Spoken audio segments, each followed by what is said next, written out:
ঢাকা বিশ্ববিদ্যালয় কেন্দ্রীয় ছাত্র সংসদ ডাকসু ও হল সংসদ নির্বাচন 2025-এর আগে শেষ জুম্মা আজ। আর তাই জুমার নামাজ ঘিরে ব্যাপক প্রচারণা চালানোর পরিকল্পনা প্রার্থীদের। বিভিন্ন হলের মসজিদকে কেন্দ্র করে নামাজের পর প্রচার চালানোর কথা জানিয়েছেন প্রার্থীরা। ছুটির দিনে নামাজ পড়তে আসা ভোটারদের কাছে ছুটে যাবেন নির্বাচনী ইশতেহার নিয়ে। এদিকে টিএসসিতে অনুষ্ঠিত হতে যাচ্ছে বহুল প্রতীক্ষিত জিএস পদপ্রার্থীদের নির্বাচনী বিতর্ক। ঢাকা ইউনিভার্সিটি ডিবেটিং সোসাইটির আয়োজনে বিতর্ক প্রতিযোগিতা শুরু হবে বিকেল 3:30টায়। এবারে নির্বাচনে ভোট দেবেন 39,775 জন ভোটার।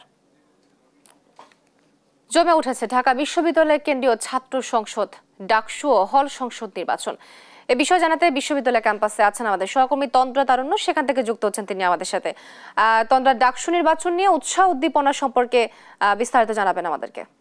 আজকে যেহেতু শুক্রবার এবং আজকে কিন্তু শেষ জুমা, এবং আজকে জুমার নামাজের পরপর কিন্তু যে প্রার্থী যারা আছেন তারা কিন্তু সবাই কুশল বিনিময় করবেন। তবে সকাল থেকে যদি আমি বলি, ডাকসু নির্বাচনে উৎসবের আমেজ কিন্তু পুরো ক্যাম্পাস জুড়ে সকাল থেকে দেখা গিয়েছে, এবং যেটি সবচেয়ে বেশি আসলে সবাইকেই কিছুটা বলা যায় যে অবাকই করেছে, সেটি হচ্ছে যে জিএস প্রার্থী একজন, অর্থাৎ জিএস প্রার্থী মাহিন সরকার, তিনি কিন্তু তার নিজের তাকে যারা পছন্দ করেন বা তাকে যারা ভোট দিতে যাচ্ছেন তাদেরকে কিন্তু তিনি আজকে কিছুক্ষণ আগে আসলে মধুর ক্যান্টের সামনে প্রেস ব্রিফিং করেছিলেন, এবং সংবাদ সম্মেলনে তিনি যেটি বলছিলেন যে তাকে যারা পছন্দ করেছিলেন তাদেরকে তিনি বলেছেন যে আসলে তার যে ভোটগুলো আছে সেগুলো যেন তিনি আরো অন্য একজন জিএস প্রার্থী যিনি আবু বাকের মজুমদার, তাকে কিন্তু সেই ভোটগুলো দেওয়ার জন্য তিনি আহ্বান জানিয়েছেন। এবং আসলে তারা দুজনে কিন্তু বৈষম্য বিরোধী ছাত্র আন্দোলন বা গণঅভ্যুত্থান যদি আমি বলি, গণঅভ্যুত্থানে কিন্তু দুজনেই প্রথম সারিতে তারা ছিলেন, এবং দুজনেই কিন্তু বলা যায় যে সবারই পছন্দের। এবং যেটি না বললেই নয় যে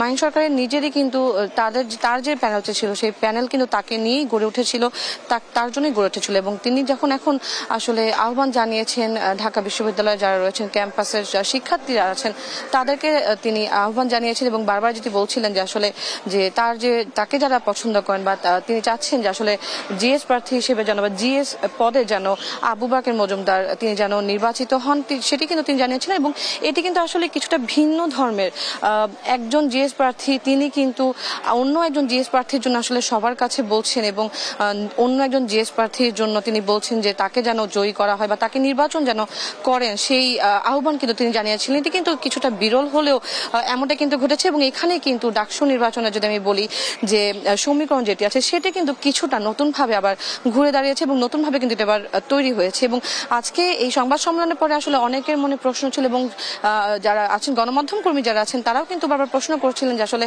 তাহলে তাকে ঘিরে যে প্যানেলটি গড়ে উঠেছিল সেই প্যানেলের আসলে কি হবে, বা তিনি আসলে যদিও উনি ব্যালট পেপার থেকে কিন্তু তিনি এমন না যে তিনি বাদ পড়ে যাচ্ছেন, সেটির কিন্তু সুযোগও নেই। তবে তিনি বারবার যেহেতু বলছেন যে তাকে যারা পছন্দ করেন বা তারা যেন তিনি নিজেও এখন আবু বাকের মজুমদারকে আসলে চাচ্ছেন যেন তিনি জিতেন এবং তিনি নির্বাচিত হন। তো এই ব্যাপারটা আসলে তাকে যারা পছন্দ করেন তারা কিভাবে নিবেন, এমন প্রশ্নের উত্তরও কিন্তু তিনি বলেছেন বারবার যে গণঅভ্যুত্থানে যেহেতু তারা দুজনেই প্রথম সারিতে ছিলেন, এবং আবু বাকের মজুমদারের এখানে তিনি বলছেন যে আসলে তাকে ভোট দিলে আসলে তিনি নিজেও খুশি হবেন, এবং তিনি এভাবেই কিন্তু নিজে জিএস প্রার্থী হয়েও কিন্তু অন্য আরেক জিএস প্রার্থীকে সমর্থন জানিয়েছেন। এখন পর্যন্ত ডাকসু নির্বাচনের কথা যদি বলি, ঢাকা বিশ্ববিদ্যালয় থেকে এই ছিল আমার কাছে সর্বশেষ।